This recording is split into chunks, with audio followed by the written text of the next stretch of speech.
Hello friends, welcome to IICS platform. आज है 25 अगस्त और 25 अगस्त के करेंगे हम करंट अफेयर। मैं आपको बताना चाहूँगा कि आज है संडे और संडे को हमारा करंट अफेयर का वीडियो हमेशा लेट आता है।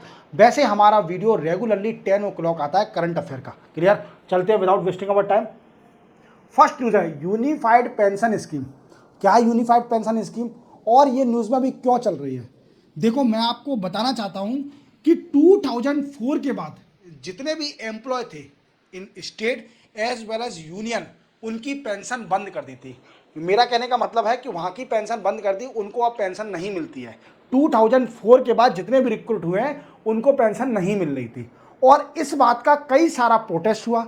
कई सारी अपोजिशन पार्टी ने ऑब्जेक्शन उठाया कि old pension scheme is not relevant for those who are employ after 2004।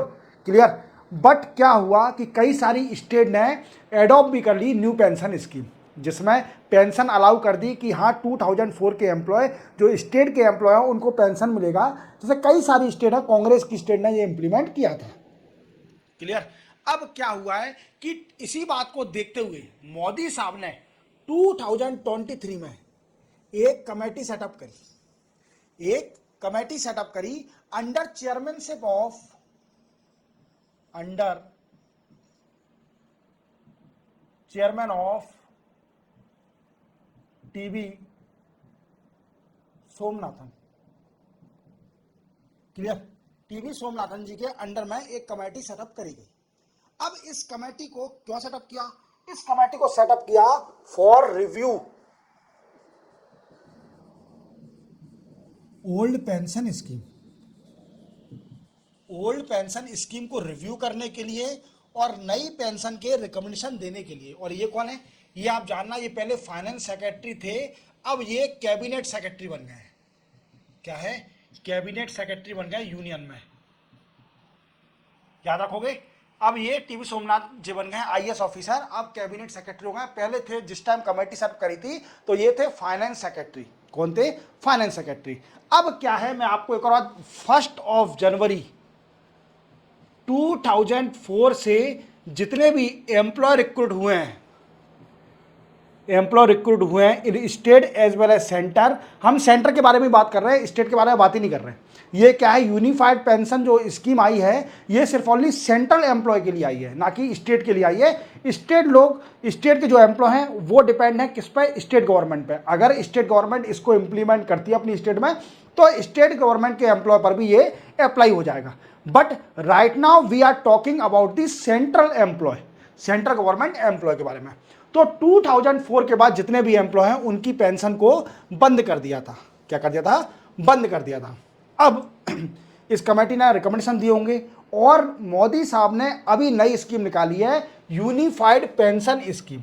अब इस स्कीम में अलाउ कर दिया है कि जो भी एम्प्लॉय सेंट्रल गवर्नमेंट में होगा उसको पेंशन दी जाएगी।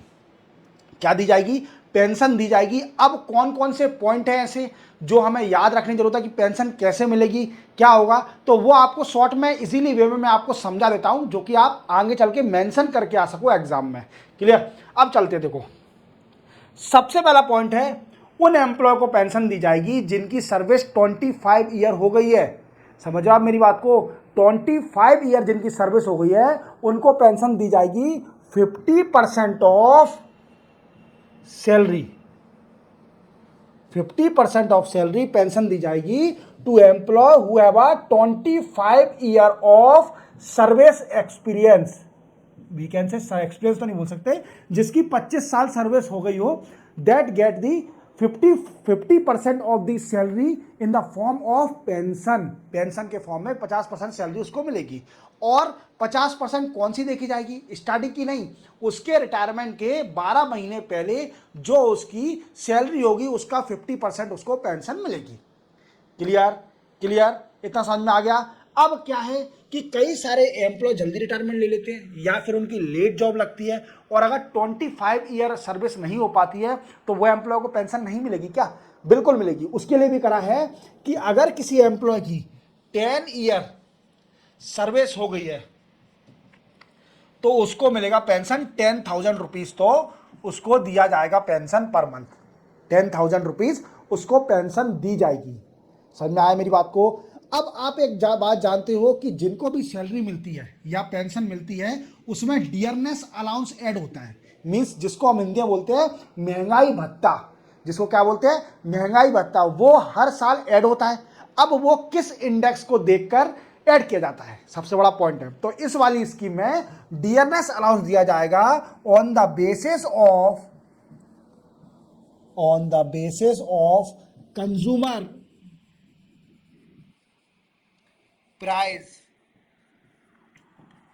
इंडेक्स ऑफ इंडस्ट्रियल वर्कर और we can say in a short CPI-IW। इसको देखकर, इस इंडेक्स को देखकर महंगाई भत्ता ऐड करा जाएगा सैलरी के अंदर एज वेल एज पेंशन के अंदर। तो आप समझ रहे हो मैं क्या कहना चाह रहा हूं कि जिसकी भी सर्विस 25 ईयर सर्विस हो जाएगी उसको अब पेंशन मिलना स्टार्ट हो जाएगी। कब से? 1 अप्रैल 2025 से। ये स्कीम लागू कब से होगी, इंप्लीमेंट मींस फोर्स में कब से आएगी? 1 अप्रैल 2025 मींस जब नया फाइनेंशियल ईयर स्टार्ट हो जाएगा 25 का, तब ये स्कीम फोर्स में आएगी। क्लियर? तो सरकार ने पहले ही बोल दिया कि यूनिफाइड पेंशन स्कीम आ गई है। अब क्वेश्चन बनता है कि मान लीजिए किसी पेंशन होल्डर की डेथ हो जाती है, किसी पेंशन होल्डर की डेथ हो जाती है तो उसकी फैमिली को या उसकी वाइफ को कितनी पेंशन दी जाएगी? तो देखो वाइफ को ही मिलती है, आप जानते हो, उसके वाइफ को मिलेगी 60% ऑफ पेंशन। जो पेंशन होल्डर को मिल रही है उसका 60% पेंशन दी जाएगी उसकी वाइफ को, स्पाउस को। क्लियर? उसकी वाइफ को कितनी पेंशन दी जाएगी? पेंशन का 60% after death of the employ और द रिटायरी एम्प्लॉय। ये समझ में आ गया? अब कंट्रीब्यूशन का समझेंगे कि कंट्रीब्यूशन कितना कितना किया जाएगा। तो सरकार, जो सेंट्रल गवर्नमेंट है, central government contribute 18.5% from 14% to किसमें? वी कैन से पेंशन जो फंड कलेक्ट हो रहा है पेंशन के लिए, उसमें हर महीने सैलरी में सेंटर देती है 18.5%। जो पहले देती सेंटर 14% कंट्रीब्यूशन करती थी, अब वो करेगी कंट्रीब्यूशन 18.5%। और आप जानते हो कि वो एम्प्लॉय की सैलरी में से तो कटता ही है कितना? 10% of salary of the employ deducted for future secure for social security.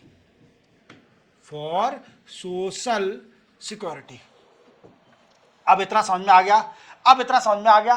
Clear? अब क्वेश्चन बनता है कि सर ये बताइए कि सरकार इतना पैसा दे रही है 18.5% of the salary contributed by the central government to the employ fund, तो और 10% एम्प्लॉय कर रहा है, इस पैसे को कैसे बढ़ाती है सरकार? देखो, एक रेगुलेशन बॉडी है, याद रखना, एक रेगुलेशन बॉडी है, क्या नाम है उसका? Pension fund regulation development authority. These are the regulation development authority, pension regulation development authority. ये क्या करती है? जो फंड को हम कंट्रीब्यूट करते हैं उसको इक्विटी मार्केट या फिर और बॉन्ड में इन्वेस्ट करती है, जिससे क्या है? एनहांस होता है क्या? पैसा उसका।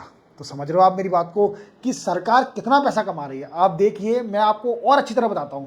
देखो, ये फ्री का पैसा नहीं मिल रहा आपको ब्याज जोड़ के पेंशन दी जा रही है। आपका ही पैसा आपको मिल रहा है सिर्फ उसका बढ़ जाएगा, जब इन्फ्लेशन बढ़ेगा तो वो भी ऐड होगा। देखो, आप जानते हो कोई LIC की पॉलिसी करते हो, आप किसी भी चीज़ की पॉलिसी करते हो, मान लीजिए 25 साल की ये पॉलिसी करी, जैसे मैंने भी एक पॉलिसी करी हुई है अपनी बच्ची के लिए, जिसमें 22 साल तक मुझे हर ईयर 60,000 LIC में पे करने पड़ते हैं, और जब मेरी बच्ची 25 साल की हो जाएगी तो उसको 32 लाख रुपीज़ मिलेगा। क्लियर? अब ये 32 लाख मिलेगा तो उस टाइम 32 की वैल्यू, और मैंने ओवरऑल देखा था कि 22 ईयर मुझे पे करना है, तो अप्रॉक्सीमेटली मुझे 12 लाख और 13 लाख पे करना है, और मुझे मिलेगा कितना 25 साल में? मुझे मिलेगा 32 लाख। तो 10 लाख का बेनिफिट है, बट उस टाइम 25 साल बाद उस 32 लाख की कीमत भी सिर्फ ओनली 12 लाख ही रह जाएगी। समझ रहे हो मेरी बात को? तो कोई फायदा नहीं है इन पॉलिसियों का, बस ये है पैसा इकट्ठा हो जाता है। क्लियर। तो सरकार इसको पैसा इकट्ठा करके सब ब्याज कमाती है और आपका इंक्रीमेंट भी होता है, आपको जितना भी इंटरेस्ट मिल रहा है। तो यही है यूनिफाइड पेंशन स्कीम। इसके बारे में आप पूरा समझ गए होंगे, सरकार के क्या क्या डिसीजन है, क्या क्या चेंजेस है और ये कब से फोर्स में आएगी pension scheme, unified pension scheme. Clear. क्योंकि कई सारी अपोजिशन पार्टी और कई सारे जो यूनियन है एम्प्लॉय की, वो ऑब्जेक्शन उठा रहे थे कि सरकार ने पेंशन बंद क्यों कर दी है। और सरकार का एक ही रीजन था पेंशन बंद करने का, fiscal deficit enhancement. Fiscal deficit enhancement के कारण सरकार ने पेंशन बंद करी थी और बोला था कि those employ recruited after 1 January 2004 will not get the pension. Clear clear clear. चलते अपन नेक्स्ट उस पर। नेक्स्ट हो जाए राजनाथ सिंह इन यूएसए। मैंने आपको प्रीवियस लेक्चर में ही बताया था कि राजनाथ सिंह साहब 4 दिन की विजिट पर गए हैं, 4 डे की विजिट पर यूएसए गए हुए हैं और वहां डिफेंस सेक्रेटरी लियोड ऑस्टिन साहब से भी मुलाकात करी। लियोड ऑस्टिन साहब से भी मुलाकात करी वहां पर फॉरेन सेक्रेटरी, और कई सारे डील एग्रीमेंट साइन किए। जैसे कि मैंने आपको परसों बताया था कि इनका एक ही मोटिव है कि JEF 414 जेट इंजन। देखो कई न्यूज़पेपर में कभी 414 लिखा आता है और कहीं 404 लिखा आता है। अब मुझे कंफर्म करके बताना कि ये क्या है, JEF 414 है कि JEF 404 है। अगर आप मेरा वीडियो देख रहे हो तो बताना मुझे इस इंजन का नाम क्या है, मतलब क्या नंबरिंग है, 404 है कि 414 है। क्योंकि डिफरेंट न्यूज़पेपर में कोई 404 बता रहा है, कोई 414 बता रहा है, तो मुझे क्लियर नहीं है। क्लियर। पहला ये था। दूसरा था MQ-9B प्रेडेटरी ड्रोन। इसके बारे में भी मैंने आपको बताया था ये डील होना है और इंडिया इसको इंपोर्ट करने वाली है। और मैंने आपको बताया था कि जेई कंपनी है जो कि जनरल इलेक्ट्रिक, ये मोमेंडम ऑफ अंडरस्टैंडिंग साइन करेगी विथ हिंदुस्तान एरोनॉटिक लिमिटेड के साथ to build this engine in India. India में इस इंजन का डेवलपमेंट हुआ और ये इंजन यूज किस में करा जाएगा, तेजस, जो कि लाइट कॉम्बैक्ट एयरक्राफ्ट है, लाइट कॉम्बैक्ट एयरक्राफ्ट। और ये तेजस जो है ये है इंडिजीनियस, मीन्स सरकार ने खुद बनाया है और इसका इंजन हम यूएस से इंपोर्ट करना चाहते हैं। बट हमने ये एक्सपेक्टेशन किया था कि JEF 414 जेट इंजन पर डील होगी और MQ-9B प्रेडेटर ड्रोन, जिसको हम high altitude endurance unmanned aerial vehicle भी बोलते हैं, उस पर डील होगी। बट हुआ इससे कुछ बड़ा ही। इंडिया, राजनाथ सिंह साहब ने यूएसए के साथ सोसा एक एग्रीमेंट साइन कर लिया। सोसा क्या है मैंने आपको कल बताया था, कल का आप देखिए, सिक्योरिटी ऑफ सेफ्टी अरेंजमेंट। और एक और बात रखना है, ये नॉन बाइंडिंग है, नॉन बाइंडिंग। इसमें इस एग्रीमेंट में मैंने आपको कल बताया था कि आप देखिए, sharing of goods and services to both country,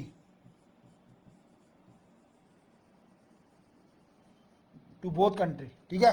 but USA non binding है, इंडिया भी नॉन बाइंडिंग है, कि बाइंडिंग नहीं है कि हाँ भैया कि देना ही है, ठीक है। मैंने आपको डिटेल में समझाया था, अब मैं डिटेल में बता नहीं सकता इसके बारे में, कल का वीडियो देख लीजिए, यूट्यूब पे है अवेलेबल, तो क्यों अपन उसको रिपीट करो, ठीक है। ऑफलाइन क्लास तो है नहीं, ऑनलाइन क्लास है, आप इजीली देख सकते हैं। देखो अब ये साहब फिर से कुछ कर दिया, ठीक है। इतना तो आपको बेसिक समझ में आ गया होगा। राजनाथ साहब 4 दिन के लिए गए हैं और लियोड ऑस्टिन साहब से मिले, जो कि foreign we can say defence secretary हैं, क्लियर। और इनका सोसा एग्रीमेंट हुआ। और एक और मैंने आपको बताया था कि लाइसेंस ऑफिसर के बारे में भी एग्रीमेंट बताया था मैंने, कि हर कमांड पर, यूएसए कमांड पर एक इंडियन आर्म फोर्स का ऑफिसर डिप्लॉय करा जाएगा, ठीक है। अब वो छोड़िए, अब इन्होंने एक और एग्रीमेंट साइन किया है, एंटी सबमरीन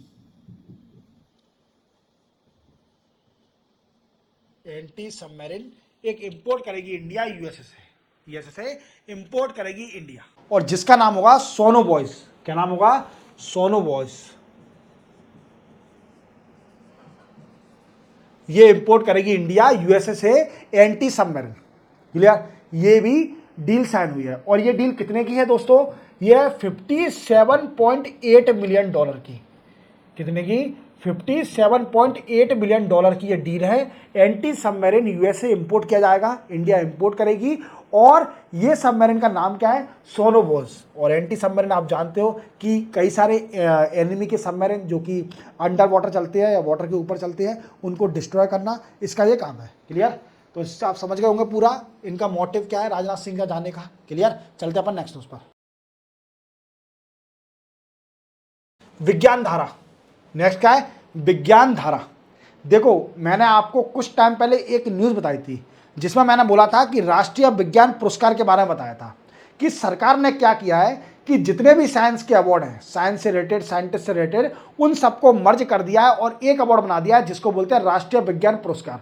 और इसको कई सारी चीज़ों में कैटेगराइज कर दिया है। अब सरकार कुछ अच्छा करने जा रही है साइंस के लिए, और कुछ अच्छा करने जा रही है। अब क्या कर रही है सरकार? जितने भी प्रोग्राम चल रहे हैं साइंस के, उन सबको मर्ज करने जा रही है और एक स्कीम बना दी विज्ञान धारा। क्या बना दी? विज्ञान धारा बना दी स्कीम। सारी साइंस से रिलेटेड स्कीम को मर्ज कर कर एक स्कीम बना दी जिसका नाम है विज्ञान धारा। ये विज्ञान धारा क्या है और हमें जानने की जरूरत क्यों है? देखो, आप जानते हो कि साइंस में आजकल आप रिसर्च एंड इनोवेशन पर बड़ा डिस्कस किया जा रहा है। रिसर्च एंड इनोवेशन पर बड़ा डिस्कस किया जा रहा है कि इंडिया रिसर्च पर अपना कंट्रीब्यूशन बहुत कम करती है और रिसर्च बहुत मेजर रोल प्ले करता है टू एनहांस द इकोनॉमी और enhance the technology of the country. Clear? अब क्या है दोस्तों कि इस रिसर्च को और एनहांस करने के लिए, इनोवेशन करने के लिए, ठीक है, और नई नई technology, new technology development, new technology, sustainable development, sustainable development, इसलिए सरकार ने अभी दो इनिशिएटिव स्टार्ट किए हैं। सबसे पहला है विज्ञान धारा। क्या है? विज्ञान धारा। पहला इनिशिएटिव क्या है? विज्ञान धारा। विज्ञान धारा में क्या है? विज्ञान धारा में यह है कि जितने भी साइंस रिलेटेड जो भी प्रोग्राम प्लान है, उन सबको मर्ज करके एक प्लान बनाना, जिसको बोलेंगे विज्ञान धारा। और इसका मेन मोटिव क्या होगा? Research and development, sustainable development, development of the new technology और द एनर्जी रिलेटेड। पहला इनिशिएटिव समझ में आ गया। पहला इनिशिएटिव क्या है? विज्ञान धारा। अब दूसरे इनिशिएटिव समझेंगे। दूसरा है बायोटेक्नोलॉजी। दूसरा इनिशिएटिव क्या है? बायोटेक्नोलॉजी।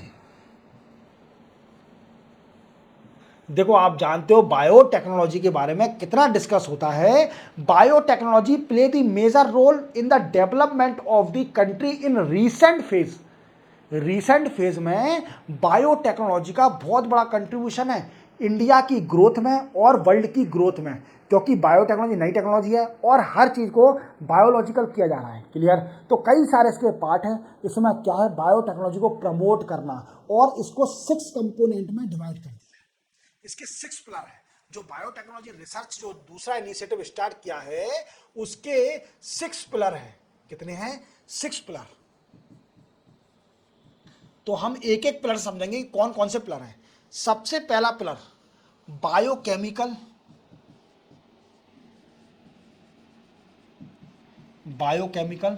Bio enzyme. क्लियर? ये तो है पहला। दूसरा है बायो टेक्नोलॉजी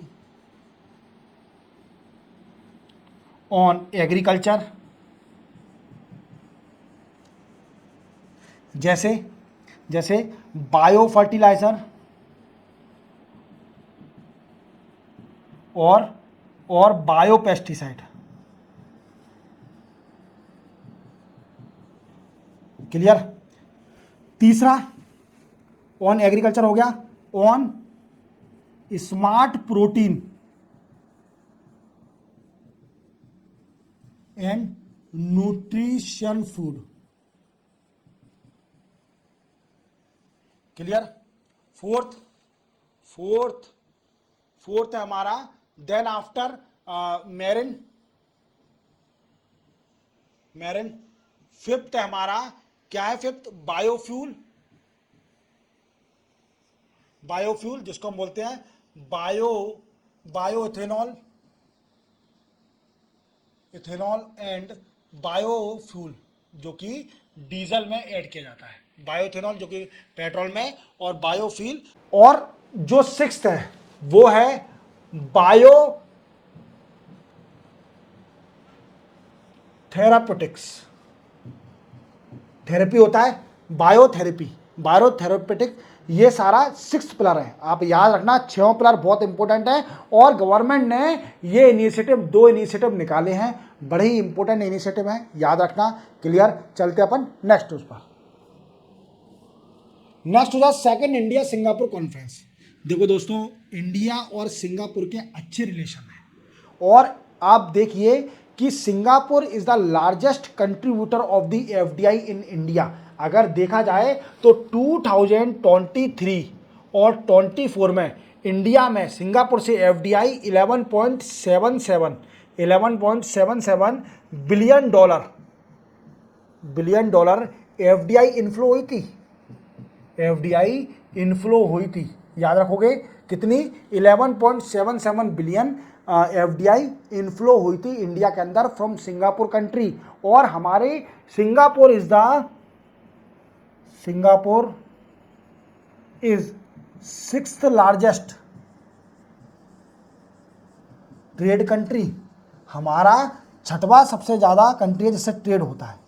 क्लियर? और देखा जाए कि आसियान में, अगर आसियान में देखा जाए तो सिंगापुर जो है वो 29% कंट्रीब्यूट करती है ट्रेड ही ट्रेड में। अगर आसियान से जितना ट्रेड होता है उसमें 29% शेयर तो सिंगापुर का है। देख रहे हो आप कि सिंगापुर कितनी इंपॉर्टेंट है हमारी कंट्री के लिए in term of bilateral trade और the foreign direct investment inflow in India from the Singapore country. If we see that 2023 and 24 data, then we find out that $11.77 billion FDI came in India from Singapore only. समझ रहे हो? And India's sixth largest trade partner is Singapore. समझ रहे हो मेरी बात को? तो इस बायलैटरल ट्रेड को एनहांस करने के लिए second India in Singapore conference ministerial conference होने है, ठीक है। और ये कहां पर हो रही है? सिंगापुर में। सिंगापुर में होगी, फर्स्ट इंडिया में हुई थी, सिंगापुर में होगी। आप देख पा रहे होंगे पीयूष गोयल साहब गए हैं, फाइनेंस मिनिस्टर निर्मला सीतारमण और एक्सटर्नल अफेयर मिनिस्टर हमारे एस जयशंकर साहब, ये मीटिंग कर रहे हैं सिंगापुर के साथ to enhance the bilateral trade with Singapore and India. Clear? चलते अपन नेक्स्ट न्यूज पर। नेक्स्ट हो जाए बायो E3 पॉलिसी। क्या है दोस्तों? देखो, गवर्नमेंट ने अभी एक नई पॉलिसी निकाली जिसको बोलते हैं बायोटेक्नोलॉजी E3। क्या है? Economy, environment and employment. अब ये पॉलिसी का आप समझ पा रहे होंगे कि एक वर्ड जो है वही पूरी पॉलिसी को समझा देगा, और ये 3 वर्ड को रिलेट करा जाएगा। कैसे? देखो, बायोटेक्नोलॉजी का एनहांसमेंट करेंगे, अगर इनोवेशन और टेक्नोलॉजी, बायोटेक्नोलॉजी का एनहांसमेंट करेंगे तो हमारी इकोनॉमी एनहांस होगी, एनवायरमेंट बचेगा, ठीक है, क्लाइमेट चेंज का जो इफेक्ट हो रहा है उससे बचेंगे, और एम्प्लॉयमेंट बढ़ेगा बायोटेक्नोलॉजी के कारण, जो कि बायोटेक्नोलॉजी का इनोवेशन हो रहा है, इससे एम्प्लॉयमेंट बढ़ेगा। तो नई पॉलिसी का नाम है रखना bio E3 policy. Government of India ने अभी नई लॉन्च करी है बायो E3 पॉलिसी, और ये पॉलिसी बायोटेक्नोलॉजी को प्रमोट करेगा, और इससे क्या होगा कि इकोनॉमी एनहांस होगी, एम्प्लॉयमेंट एनहांस होगा, और एनवायरमेंट जो कि डिफॉरेस्टेशन हो रहा है उसका फॉरेस्टेशन होगा, या फिर जो क्लाइमेट चेंज से इफेक्ट हो रहा है इससे भी बचाव मिलेगा। तो इसी के साथ 25 अगस्त के करंट अफेयर कंप्लीट होते हैं। चैनल को सब्सक्राइब और बेल आइकन प्रेस करना ना भूलना। मिलते हैं हम कल 26 अगस्त को नए करंट अफेयर के साथ। तब तक के लिए जय हिंद।